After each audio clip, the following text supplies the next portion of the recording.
आप सभी श्रोता मित्रों को हार्दिक नमस्कार। आइए आज मैं सुनाने जा रही हूँ फणीश्वर नाथ रेणु जी द्वारा रचित कहानी मारे गए गुलफाम। रेणु जी की इस कहानी पर एक अत्यंत सफल फिल्म का निर्माण भी हुआ है जिसका नाम था तीसरी कसम। आपने शायद वह फिल्म देखी होगी, तो सुनते हैं उसकी मूल कहानी मारे गए गुलफाम। हीरामन गाड़ीवान की पीठ में गुदगुदी लगती है। पिछले 20 साल से गाड़ी हाँकता है हीरामन, बैलगाड़ी। सीमा के उस पार मोरंग राज नेपाल से धान और लकड़ी ढो चुका है। कंट्रोल के जमाने में चोर बाजारी का माल इस पार से उस पार पहुंचाया है, लेकिन कभी तो ऐसी गुदगुदी नहीं लगी पीठ में। कंट्रोल का जमाना, हीरामन कभी भूल सकता है उस जमाने को। एक बार 4 खेप सीमेंट और कपड़े की गांठों से भरी गाड़ी जोगबानी के विराटनगर पहुंचने के बाद हीरामन का कलेजा फोकता हो गया था। फारबिसगंज का हर चोर व्यापारी उसको पक्का गाड़ीवान मानता। उसके बैलों की बड़ाई बड़ी गद्दी के बड़े सेठ जी खुद करते अपनी भाषा में। गाड़ी पकड़ी गई 5वीं बार सीमा के इस पार तराई में। महाजन का मुनीम उसी की गाड़ी पर गांठों के बीच चुक्की मुक्की लगाकर छिपा हुआ था। दारोगा साहब की 1.5 हाथ लंबी चोर बत्ती की रोशनी कितनी तेज होती है हीरामन जानता है। 1 घंटे के लिए आदमी अंधा हो जाता है। एक छटक भी पड़ जाए आंखों पर, रोशनी के साथ कड़कती हुई आवाज, ए गाड़ी रोको, साले गोली मार देंगे। 20 गाड़ियां एक साथ अचकचाकर रुक गईं। हीरामन ने पहले ही कहा था, यह 20 बिछावेगा। दारोगा साहब उसकी गाड़ी में दुबके हुए मुनीम जी का पर रोशनी डालकर पिशाची हंसी हंसे। हा हा हा, मुनीम जी, ही। ए साला गाड़ीवान, मुंह क्या देखता है रे? कंबल हटाओ इस बोरे के मुंह पर से। हाथ की छोटी लाठी से मुनीम जी के पेट में खौंचा मारते हुए कहा था, इस बोरे को साला। बहुत पुरानी अखज अदावत होगी दरोगा साहब और मुनीम जी में, नहीं तो उतना रुपया कबूलने पर भी पुलिस दरोगा का मन न डोले भला। 4000 तो गाड़ी पर बैठा ही दे रहा है। लाठी से दूसरी बार खौंचा मारा दारोगा ने। 5000 फिर खौंचा। उतरो पहले। मुनीम को गाड़ी से नीचे उतार कर दारोगा ने उसकी आंखों पर रोशनी डाल दी। फिर 2 सिपाहियों के साथ सड़क से 20-25 रस्सी दूर गाड़ी के पास ले गए। गाड़ीवान और गाड़ियों पर 5-5 बंदूक वाले सिपाहियों का पहरा। हीरामन समझ गया, इस बार निस्तार नहीं, जेल। हीरामन को जेल का डर नहीं, लेकिन उसके बैल न जाने कितने दिनों तक बिना चारा पानी के सरकारी फाटक में पड़े रहेंगे, भूखे प्यासे। फिर नीलाम हो जाएंगे। भैया और भौजी को वह मुंह नहीं दिखा सकेगा कभी। नीलाम की बोली उसके कानों के पास गूंज गई। 1, 2, 3। दारोगा और मुनीम में बात पट नहीं रही थी शायद। हीरामन की गाड़ी के पास तैनात सिपाही ने अपनी भाषा में दूसरे सिपाही से धीमी आवाज में पूछा, का हो, मामला गोल होगी का? फिर खैनी तंबाकू के बहाने उस सिपाही के पास चला गया। 1, 2, 3-4 गाड़ियों की आड़ हीरामन ने फैसला कर लिया। उसने धीरे से अपने बैलों के गले की रस्सियां खोल ली। गाड़ी पर बैठे बैठे दोनों को जुड़वां बांध दिया। बैल समझ गए उन्हें क्या करना है। हीरामन उतरा। जुती हुई गाड़ी में बांस की टिकटी लगाकर बैलों के कंधों को बेलाग किया। दोनों के कानों के पास गुदगुदी लगा दी और मन ही मन बोला, चलो भैयन, जान बचेगी तो ऐसी ऐसी सग्गड़ गाड़ी बहुत मिलेगी। 1, 2, 3, 9, 2, 11। गाड़ियों की आड़ में सड़क के किनारे दूर तक घनी झाड़ी फैली हुई थी। दम साध कर तीनों प्राणियों ने झाड़ी को पार किया, बेखटक बेआहट। फिर एक ले दो ले दुल की चाल, दोनों बैल सीना तान कर फिर तराई के घने जंगलों में घुस गए। राह सूंघते नदी नाला पार करते हुए भागे पूंछ उठाकर। पीछे पीछे हीरामन। रात भर भागते रहे थे तीनों जन। घर पहुंचकर 2 दिन तक बेसुध पड़ा रहा हीरामन। होश में आते ही उसने कान पकड़कर कसम खाई थी, अब कभी ऐसी चीजों की लदनी नहीं ला देंगे, चोर बाजारी का माल। तौबा तौबा, पता नहीं मुनीम जी का क्या हुआ, भगवान जाने उसकी सग्गड़ गाड़ी का क्या हुआ। असली इस्पात लोहे की धुरी थी, दोनों पहिए तो नहीं, एक पहिया एकदम नया था। गाड़ी में रंगीन डोरियों के फुन्ने बड़े जतन से गूंथे गए थे। 2 कस्में खाई हैं उसने, एक चोर बाजारी का माल नहीं ला देंगे, दूसरी बांस।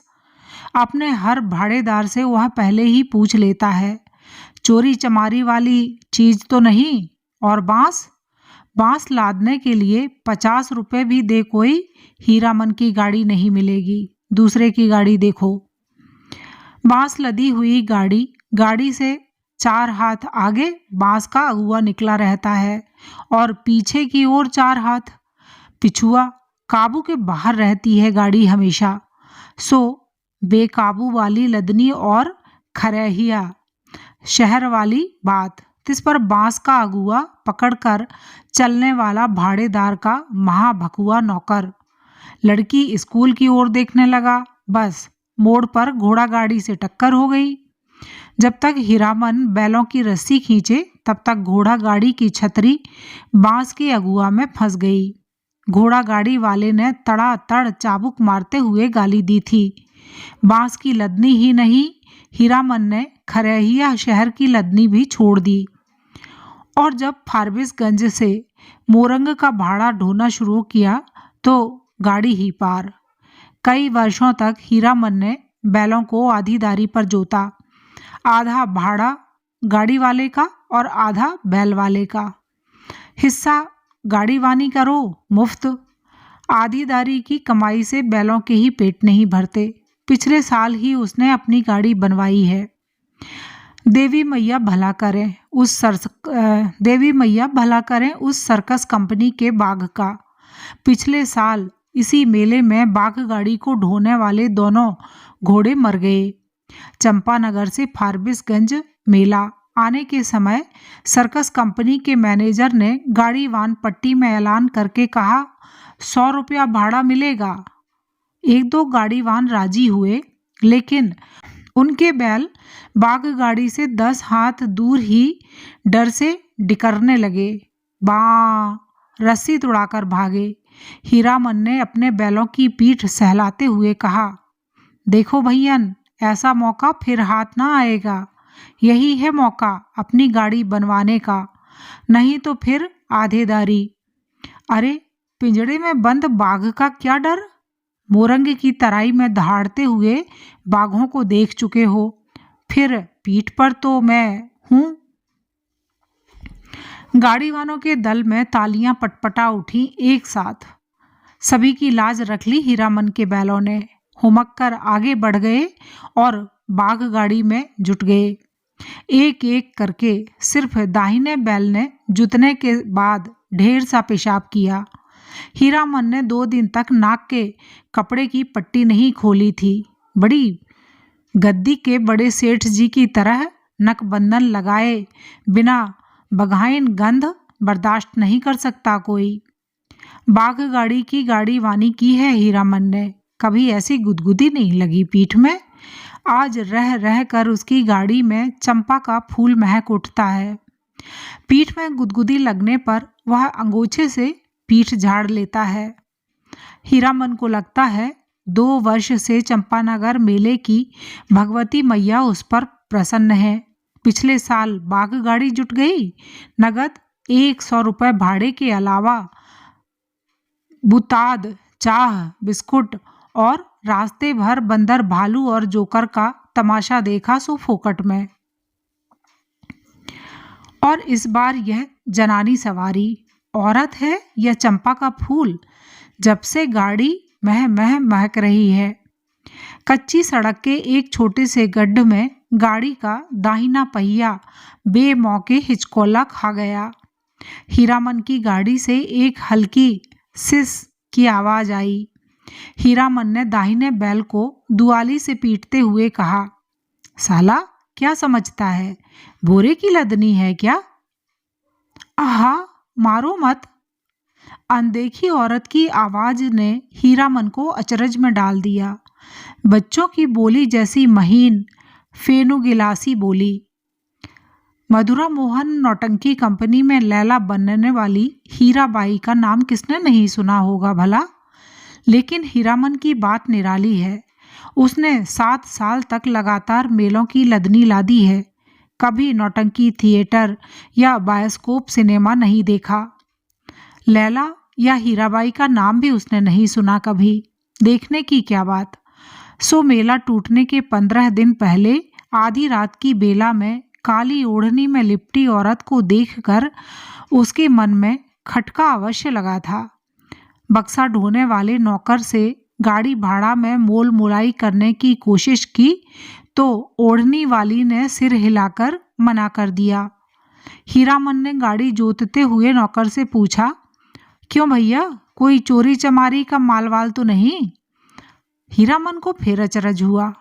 बक्सा ढोने वाले आदमी ने हाथ के इशारे से गाड़ी हाँकने को कहा और अंधेरे में गायब हो गया। हीरामन को मेले में तंबाकू बेचने वाली बूढ़ी की काली साड़ी की याद आई थी। ऐसे में कोई क्या गाड़ी हाँके। एक तो पीठ में गुदगुदी लग रही है, दूसरे रह रह कर चंपा का फूल खिला जाता है उसकी गाड़ी में। बैलों को डांटो तो इस बेस करने लगती है उसकी सवारी। औरत अकेली, तंबाकू बेचने वाली बूढ़ी नहीं। आवाज सुनने के बाद वह बार बार मुड़कर टप्पर में एक नजर डाल देता है। अंगोछे से पीठ झाड़ता है। भगवान जाने क्या लिखा है इस बार उसकी किस्मत में।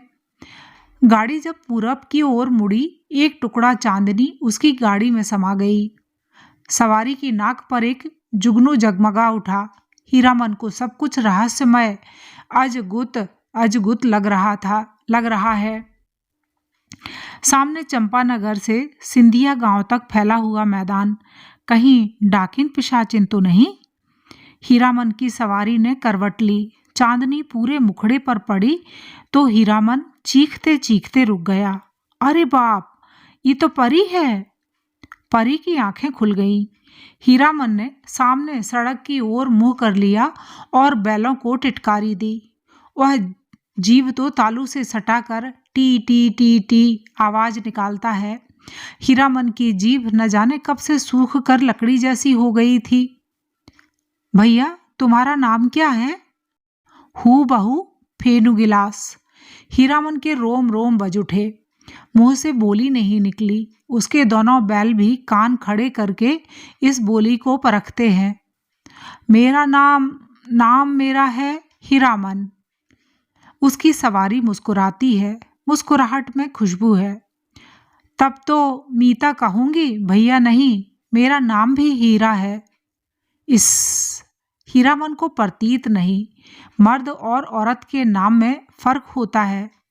हाँ जी, मेरा नाम भी हीराबाई है। कहाँ हीरामन और कहाँ हीराबाई, बहुत फर्क है।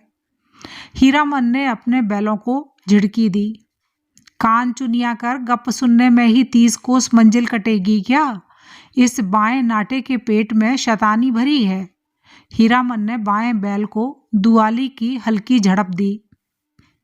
मारो मत, धीरे धीरे चलने दो, जल्दी क्या है? हीरामन के सामने सवाल उपस्थित हुआ।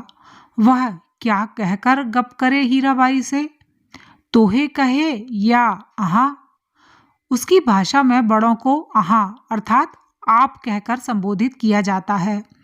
कचहरी बोली में 2-4 सवाल जवाब चल सकता है। दिल खोल गप तो गांव की बोली में ही की जा सकती है किसी से। आसिन कार्तिक की भोर में छा जाने वाले कुहासे से हीरामन को पुरानी चिढ़ है।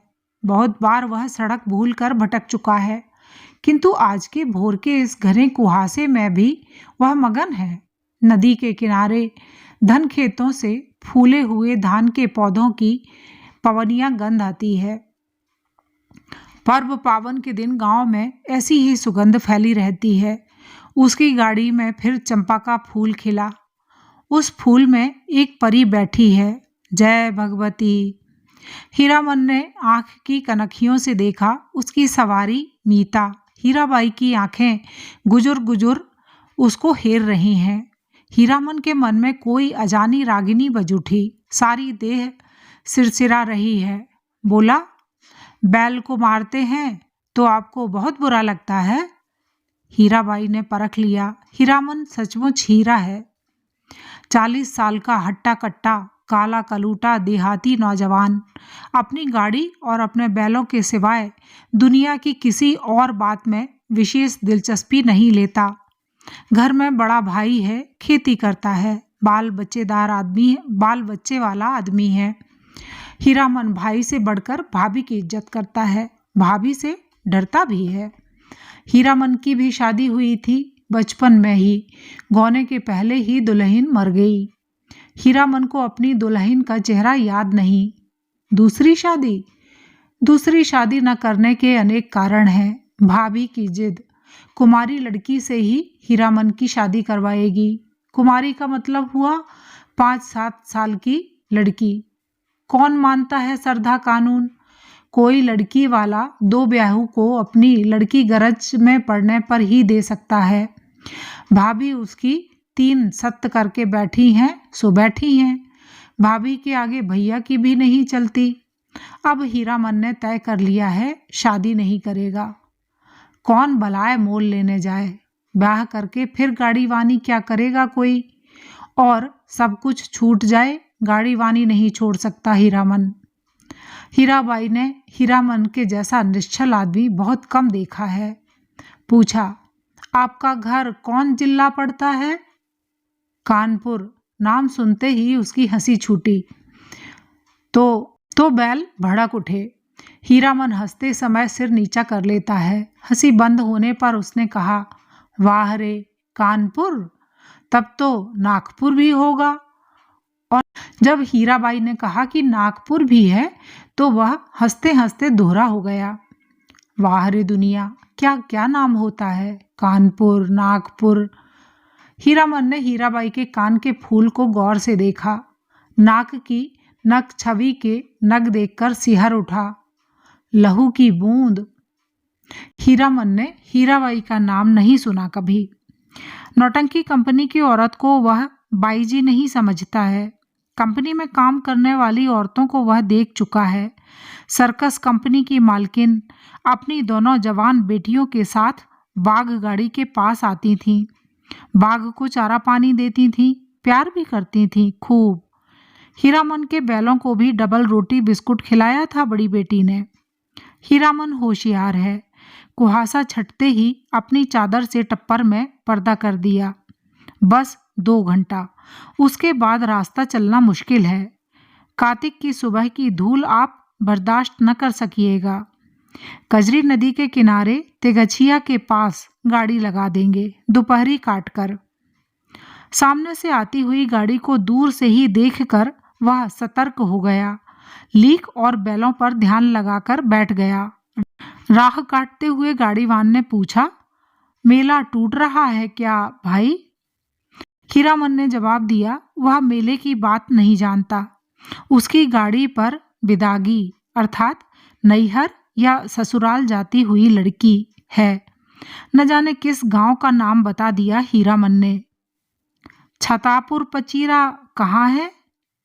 कहीं हो, यह लेकर आप क्या करिएगा? हीरामन अपनी चतुराई पर हंसा।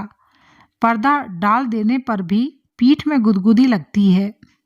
हीरामन पर्दे के छेद से देखता है। हीराबाई एक दिया सलाई की डिब्बी के बराबर आईने में अपने दांत देख रही है। मदनपुर मेले में एक बार बैलों को नन्ही चित्ती कौड़ियों की माला खरीद दी थी हीरामन ने।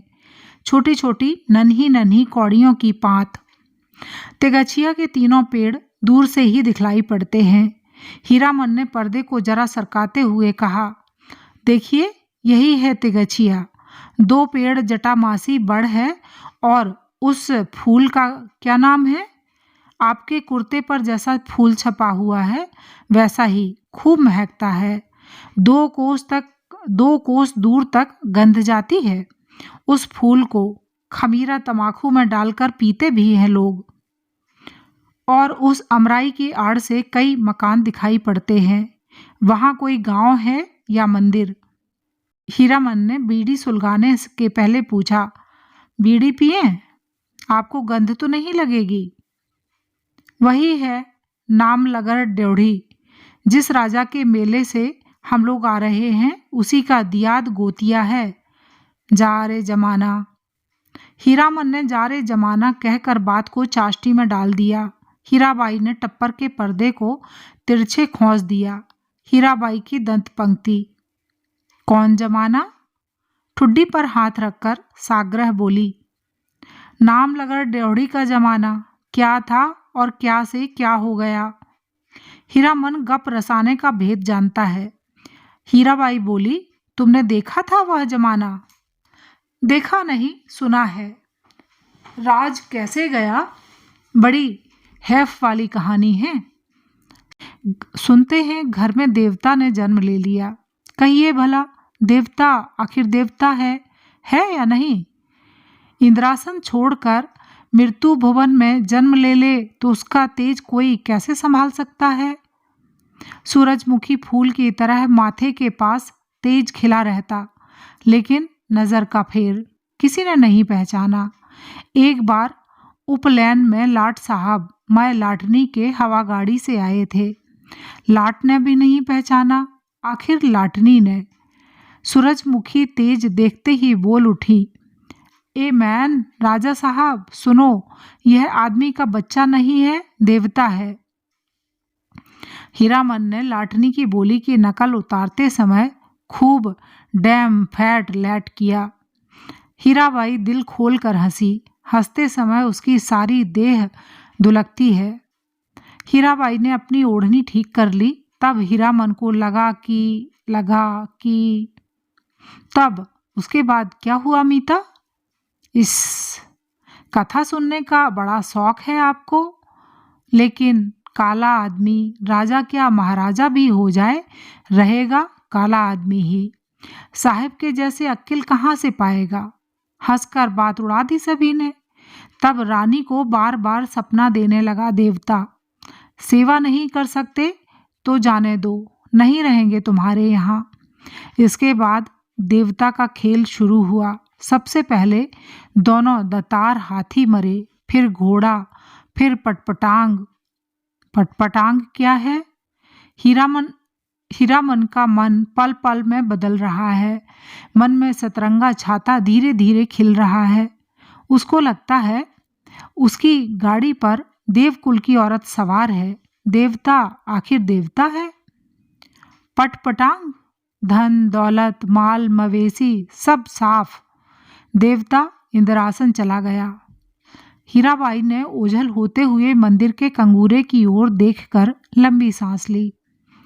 लेकिन देवता ने जाते जाते कहा, इस राज में कभी एक छोड़कर 2 बेटा नहीं होगा। धन हम अपने साथ ले जा रहे हैं, गुण छोड़ जाते हैं।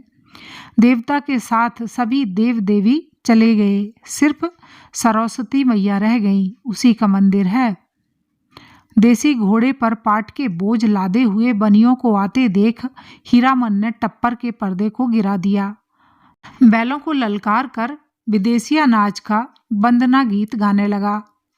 जय मैया सरस्वती, अर्जी करत बानी, हमरा पर होखू सहाई है मैया, हमरा पर होखू सहाई। घोड़ लद्दे बनियों से हीरामन ने हुलसकर पूछा, क्या भाव पटुआ खरीदते हैं महाजन? लंगड़े घोड़े वाले बनिए ने बटमंगनी जवाब दिया, नीचे 27-28, ऊपर 30, जैसा माल वैसा भाव। जवान बनिए ने पूछा, मेले का क्या हालचाल है भाई? कौन नौटंकी कंपनी का खेल हो रहा है, रौता कंपनी या मधुरा मोहन? मेले का हाल मेला वाला जाने। हीरामन ने फिर छतापुर पचीरा का नाम लिया।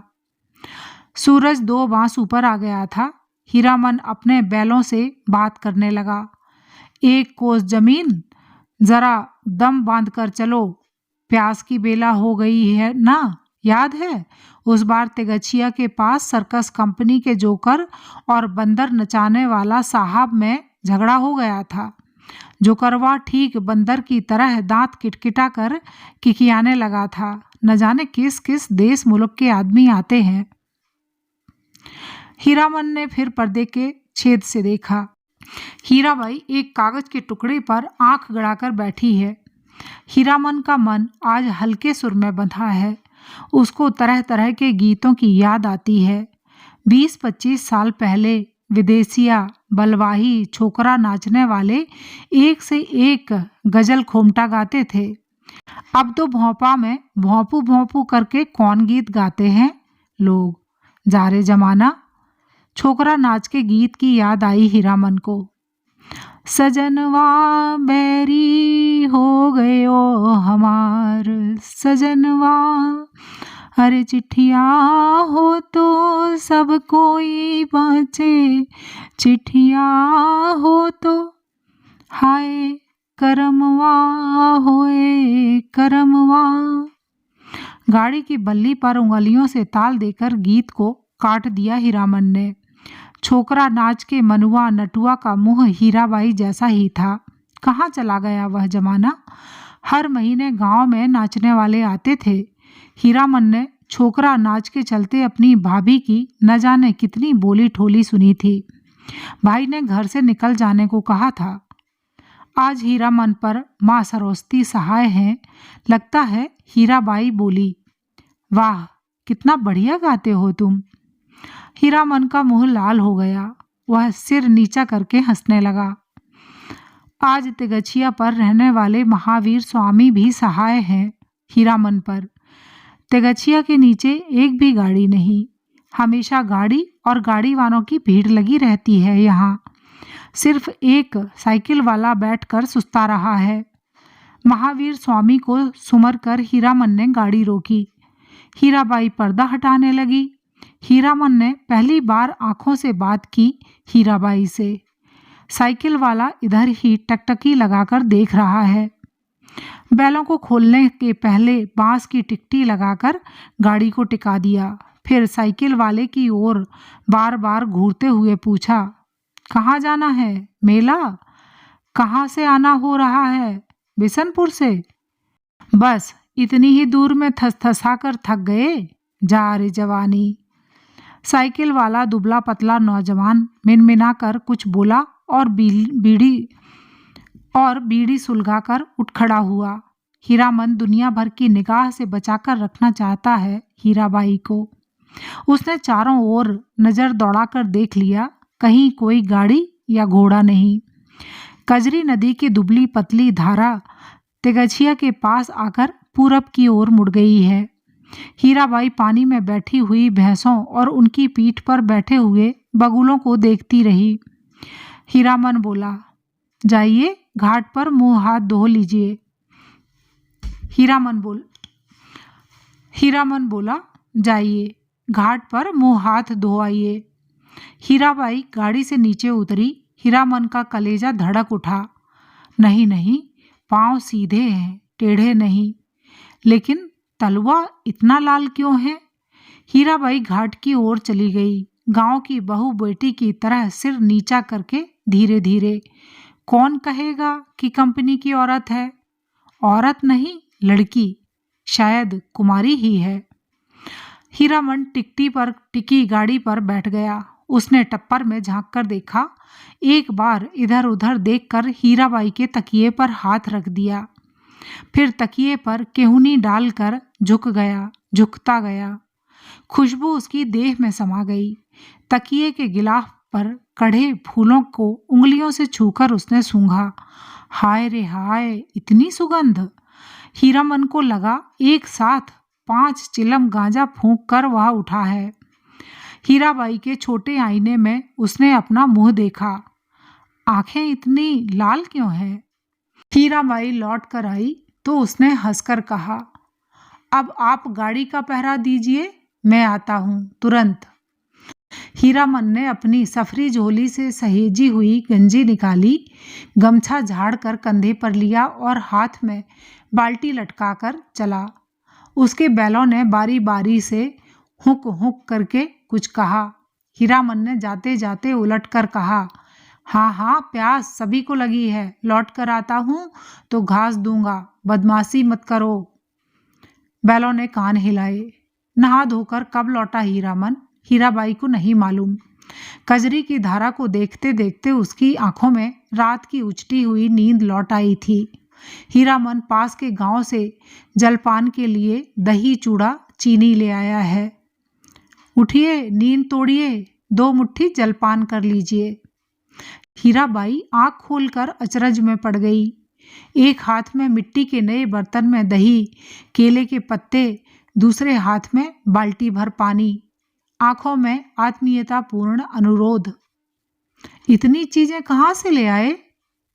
इस गांव का दही नामी है, चाह तो फारबिसगंज जाकर ही पाइएगा। हीरामन की देह की गुदगुदी मिट गई। हीराबाई ने कहा, तुम भी पत्तल बिछाओ।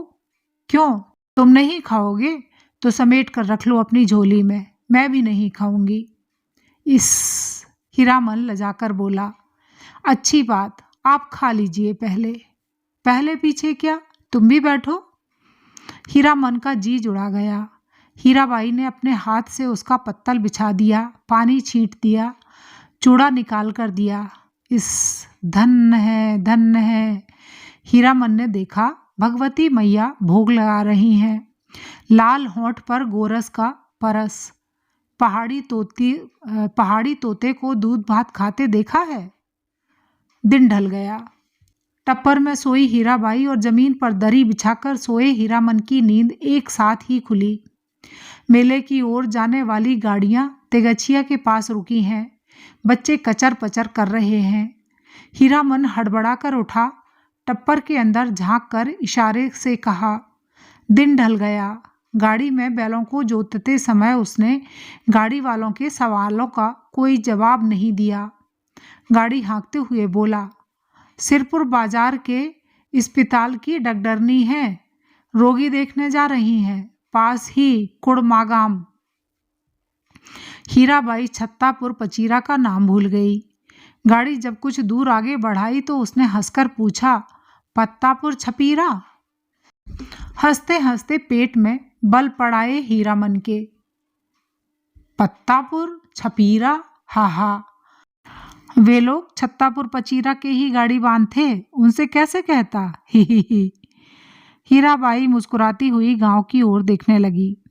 सड़क तेगछिया गांव के बीच से निकलती है। गांव के बच्चों ने पर्दे वाली गाड़ी देखी और तालियां बजा बजा कर रटी हुई पंक्तियां दोहराने लगे। लाली लाली डोलिया में लाली रे दुल्हनिया पान खाए।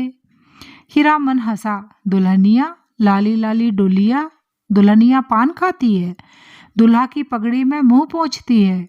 ओ दुल्हनिया, तेगछिया गांव के बच्चों को याद रखना, लौटती बेर गुड़ का लड्डू लेते आइयो। लाख बरिस तेरा दुल्हा जिए। कितने दिनों का हौसला पूरा हुआ है हीरामन का। ऐसे कितने सपने देखे हैं उसने। वह अपनी दुल्हन को लेकर लौट रहा है। हर गांव के बच्चे तालियां बजा बजा कर गा रहे हैं। हर आंगन से झांक कर देख रही हैं औरतें। मर्द लोग पूछते हैं, कहाँ की गाड़ी है, कहाँ जाएगी। उसकी दुल्हन डोली का पर्दा थोड़ा सरका कर देखती है। और भी कितने सपने। गांव के बाहर निकलकर उसने कनखियों से टप्पर के अंदर देखा। हीराबाई कुछ सोच रही है। हीरामन भी किसी सोच में पड़ गया।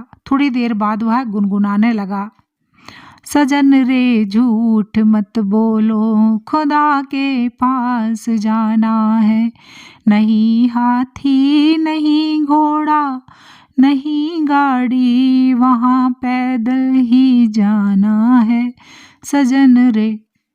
हीराबाई ने पूछा, क्यों मीता, तुम्हारी अपनी बोली में कोई गीत नहीं क्या?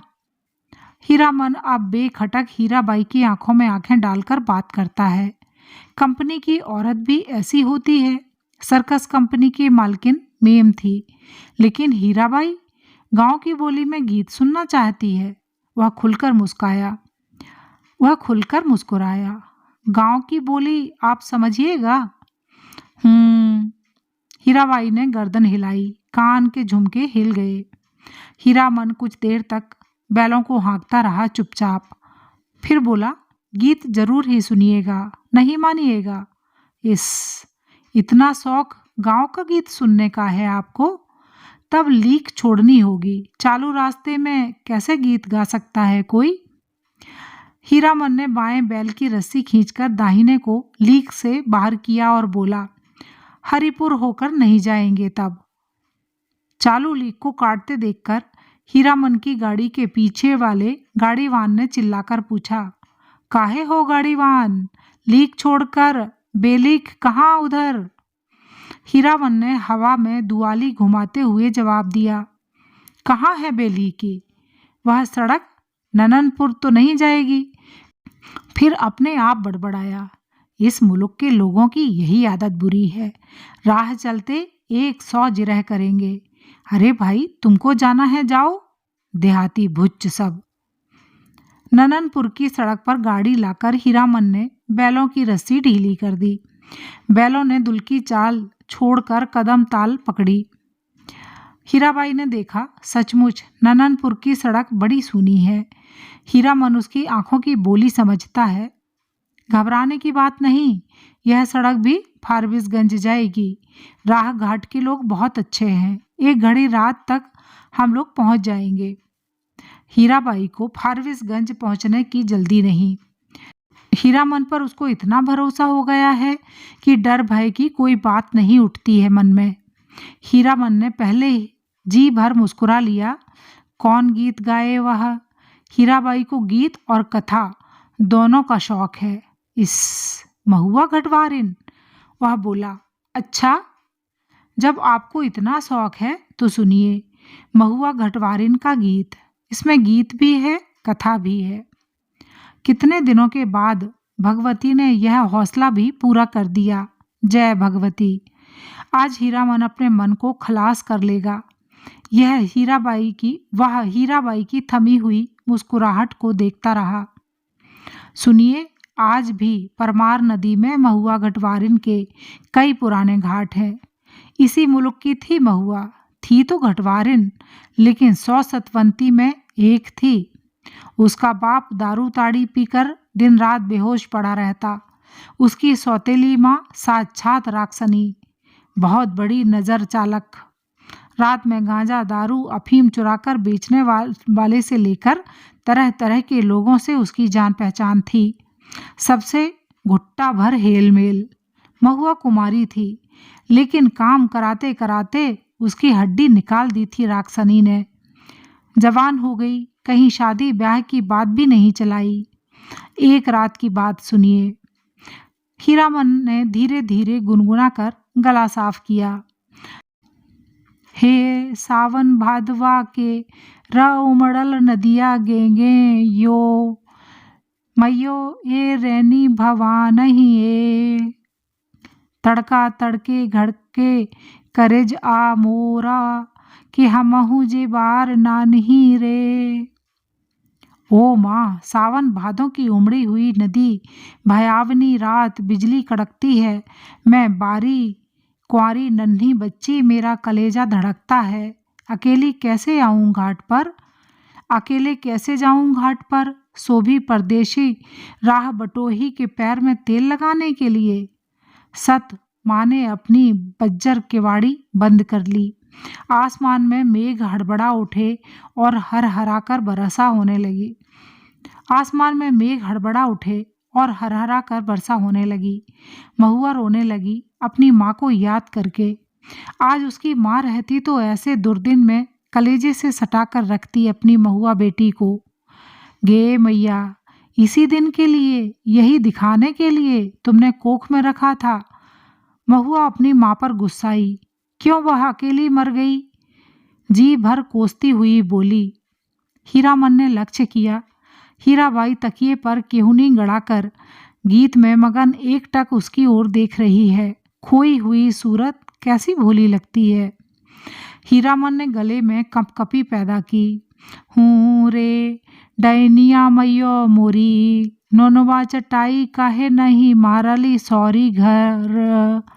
एही दिनवा खातिर छिनरो धिया, तेहू पोसली कि नेनु दूध उगटन। हीरामन ने दम लेते हुए पूछा, भाखा भी समझती हैं कुछ या खाली गीत ही सुनती हैं? हीरा बोली, समझती हूँ। उगटन माने उबटन, जो देह में लगाते हैं। हीरामन ने विस्मित होकर कहा, इस सो रोने धोने से क्या हुए? सौदागर ने पूरा दाम चुका दिया था महुआ का। बाल पकड़कर घसीटता हुआ नाव पर चढ़ा और माझी को हुक्म दिया, नाव खोलो, पाल बांधो।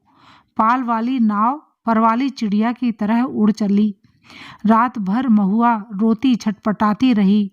सौदागर के नौकरों ने बहुत डराया धमकाया, चुप रहो नहीं तो उठाकर पानी में फेंक देंगे। बस महुआ को बात सूझ गई। भोर का तारा मेघ की आड़ में जरा बाहर आया, फिर छिप गया। उधर महुआ भी छपाक से कूद पड़ी पानी में। सौदागर का एक नौकर महुआ को देखते ही मोहित हो गया था। महुआ की पीठ पर वह भी कूदा। उल्टी धारा में तैरना खेल नहीं, सो भी भरी बांधों की नदी में। महुआ असल घटवारिन की बेटी थी। मछली भी भला थकती है पानी में। सफरी मछली जैसे फरफराती पानी चीरती भागी चली जा रही है और उसके पीछे सौदागर का नौकर पुकार पुकार कर कहता है, महुआ जरा थमो, तुमको पकड़ने नहीं आ रहा, तुम्हारा साथी हूँ, जिंदगी भर साथ रहेंगे हम लोग। लेकिन हीरामन का बहुत प्रिय गीत है यह। महुआ घटवारिन गाते समय उसके सामने सावन भादों की नदी उमड़ने लगती है। अमावस्या की रात और घने बादलों में रह रहकर बिजली चमक उठती है। उसी चमक में लहरों से लड़ते हुए बारी कुमारी महुआ की झलक उसे मिल जाती है। सफरी मछली की चाल और तेज हो जाती है। उसको लगता है वह खुद सौदागर का नौकर है। महुआ कोई बात नहीं सुनती, प्रतीत करती नहीं, उलटकर देखती भी नहीं, और वह थक गया है तैरते तैरते। इस बार लगता है महुआ ने अपने को पकड़ा दिया, खुद ही पकड़ में आ गई है। उसने महुआ को छू लिया है, पा लिया है। उसकी थकन दूर हो गई है। 15-20 साल तक उमड़ी हुई नदी की उल्टी धारा में तैरते हुए उसके मन को किनारा मिल गया है। आनंद के आंसू कोई भी रोक नहीं मानते। उसने हीराबाई से अपनी गीली आंखें चुराने की कोशिश की, किंतु हीरा तो उसके मन में बैठी न जाने कब से सब कुछ देख रही थी। हीरामन ने अपनी कांपती हुई बोली को काबू लाकर बैलों को झिड़की दी। इस गीत में न जाने क्या है कि सुनते ही दोनों थसथसा जाते हैं। लगता है 100 मन बोझ लाद दिया किसी ने। हीराबाई लंबी सांस लेती है। हीरामन के अंग अंग में उमंग समा जाती है। तुम तो उस्ताद हो मीता। अभी आप सुन रहे थे मारे गए गुलफाम कहानी का पहला भाग। आपने पूरी कहानी सुनी, इसके लिए आपका बहुत धन्यवाद। नमस्कार।